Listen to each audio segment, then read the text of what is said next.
Baik, Assalamualaikum warahmatullahi wabarakatuh. Saya Fisabilil Fernand Firdaus dengan NRP 51. Kali ini ingin mempresentasikan mengenai jawaban UAS manajemen kepemimpinan. Kemudian untuk pertanyaan pertama itu mengenai ciri kepribadian dan tingkat openness.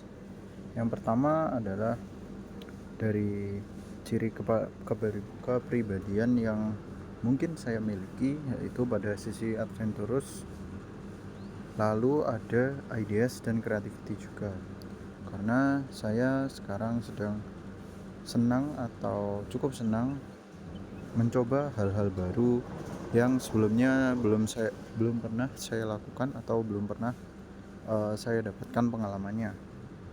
Lalu untuk tingkat openness sendiri, mungkin saya bisa terbilang pada tingkat openness tinggi karena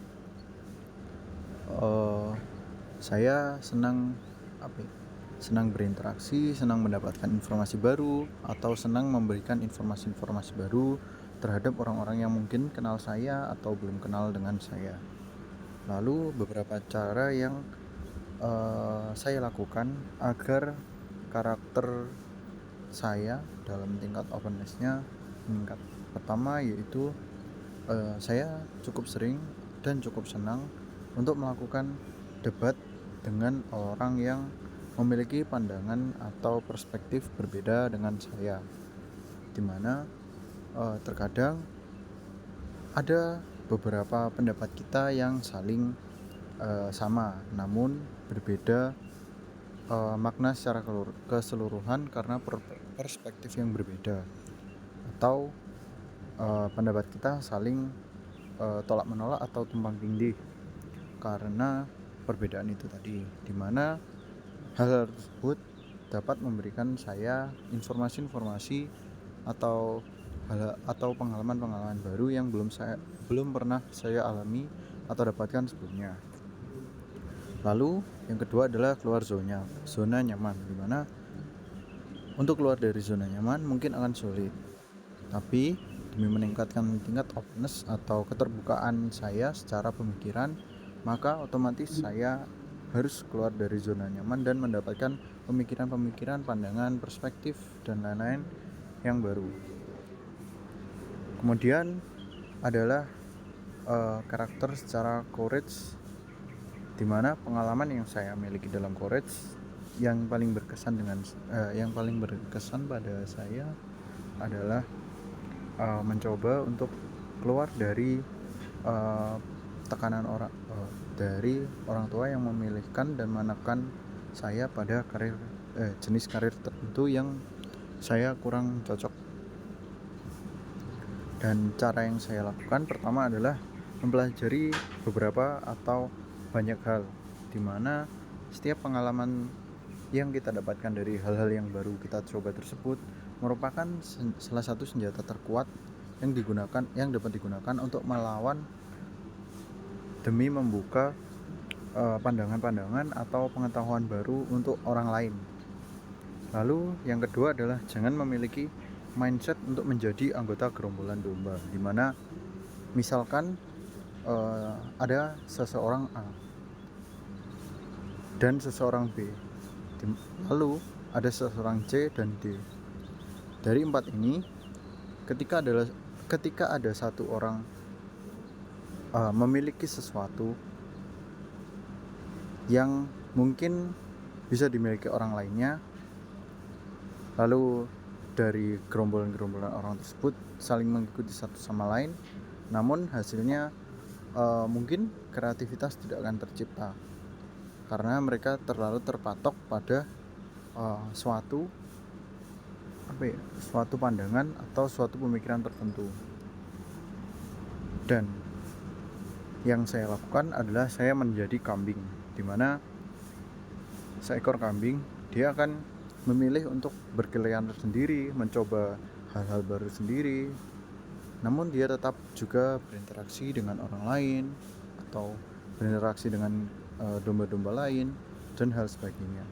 Selain itu, kambing dalam bahasa Inggris adalah goat, dan goat adalah singkatan dari greatest of all time.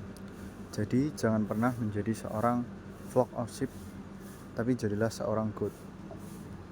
Dan kemudian cara yang saya lakukan untuk mengembangkan courage lainnya adalah memanfaatkan setiap kesempatan yang dimiliki, bahkan kesempatan-kesempatan kecil sekalipun.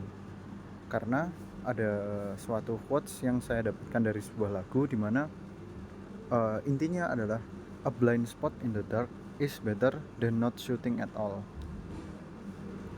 Dari maknanya, yang dimaksudkan pertama adalah a blind shot in the dark, di mana keadaan telah gelap. Kemudian kita menembak secara membabi buta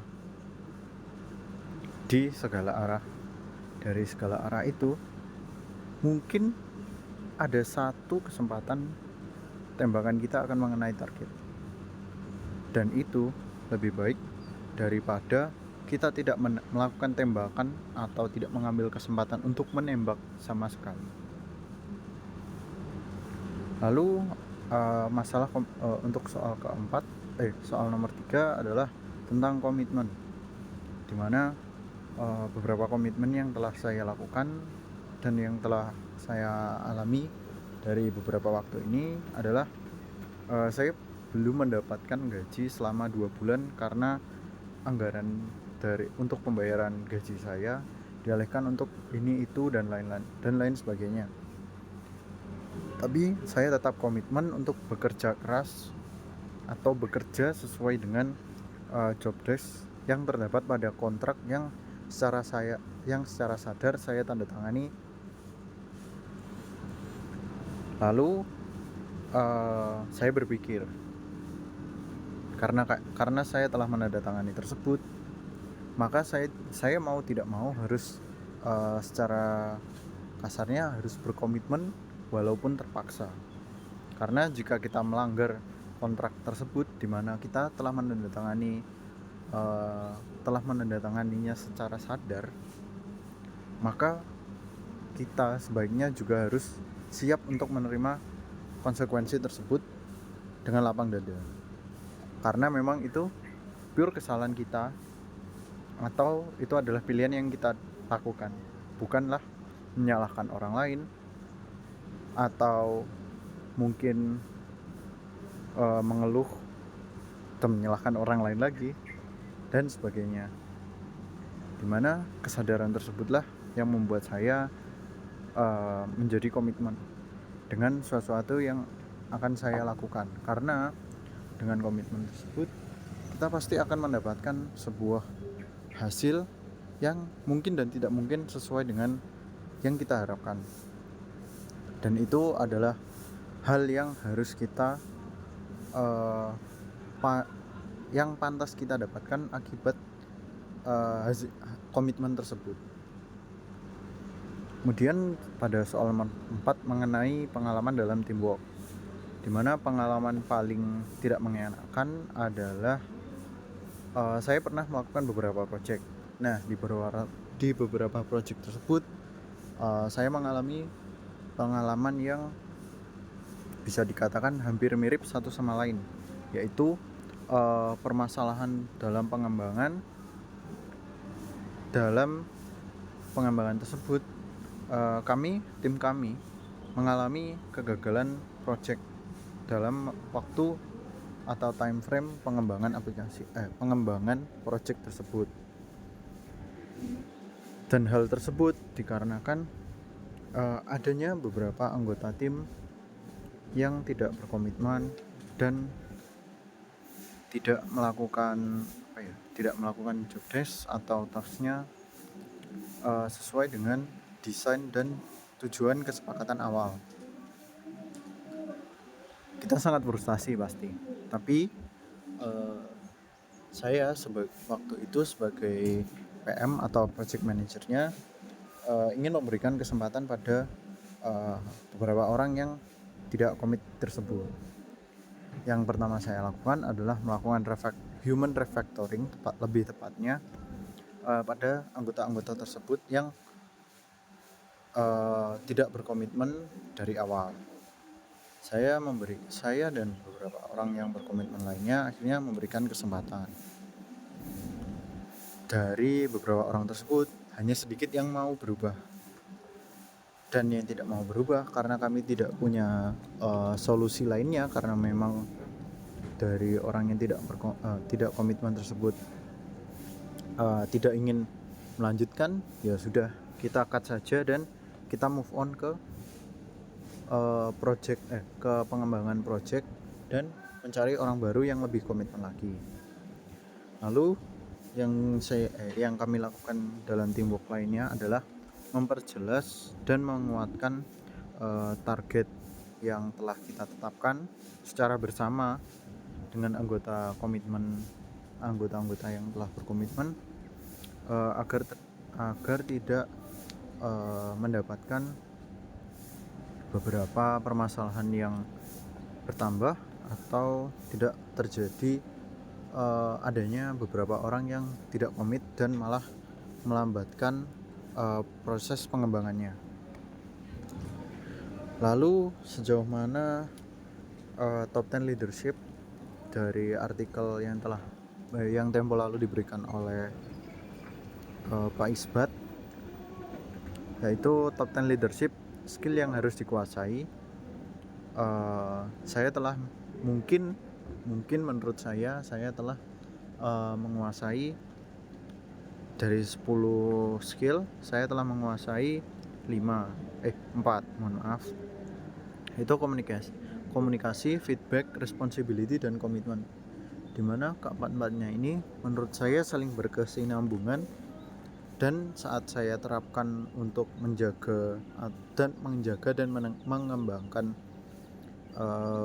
skill ini, yang saya dapatkan adalah kehidupan bersosial dan berkarir saya mungkin bisa dikatakan lebih meningkat dari sebelum-sebelumnya, karena melalui komunikasi, feedback, responsibility, dan komitmen yang saya lakukan, saya bisa mendapatkan beberapa koneksi baru, ilmu baru, teknik pengerjaan project baru, dan lain sebagainya. Lalu untuk skill-skill yang ingin saya miliki, pertama adalah motivation. Sebenarnya simple, karena motivation yang saya dapatkan masih belum terarah, dimana mungkin sebagian orang termotivasi karena reward berupa uang dan lain sebagainya. Menurut saya juga mungkin tidak, siapa sih yang tidak, tapi di lain itu saya juga mencari prospek kerja atau prospek yang bisa dikatakan bermanfaat bagi semua orang, sehingga cukup tidak terarah kalau saya bilang. Dan flexibility, dimana saat melakukan last atau final push, saya selalu kesulitan dalam micromanaging karena mungkin kelelahan atau terlalu banyak pikiran dan lain-lain sebagainya, dimana mungkin flexibility ini juga bisa digunakan untuk menambah skill yang telah saya pelajari sebelumnya sebagai salah satu pendorong bersosial dan berkarir. Mungkin cukup sekian video dari saya. Untuk kurang dan lebihnya saya mohon maaf. Wassalamualaikum warahmatullahi wabarakatuh.